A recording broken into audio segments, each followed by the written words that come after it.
అయితే ఎవరైతే ఆవిడ వేసి ఉన్నారో ఆవిడ వచ్చేసి స్వామిని కాపాడటానికి చెయ్యి అందిస్తుంది. అయితే అందరూ అంటారు, నువ్వు నాకన్నా మా అందరికంటే నువ్వే ఎక్కువ పాపాలు చేసావు అని అంటుంటారు అందరూ.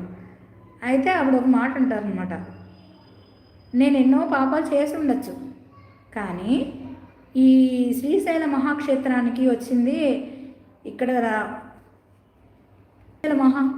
ఈ శ్రీశైల మహాక్షేత్రానికి వచ్చిన వెంటనే నా పాపాలన్నీ పటాపంచలైపోయినాయి. ఎందుకంటే ఇక్కడ మహాశివుడే ఉన్నారు, ఆయన సాన్నిధ్యంలో నేను అడుగుపెట్టానంటే నేను పవిత్రమైపోయాను. కాబట్టి నేను ఇక్కడికి అడుగుపెట్టిన తర్వాత నా పాపాలన్నీ పోయినాయి.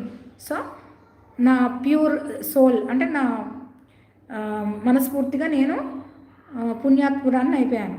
సో అందుకని నేను పుణ్యాత్పురాలని చెప్పేసి శివోయం చెప్తుంది. ఆ టైంలో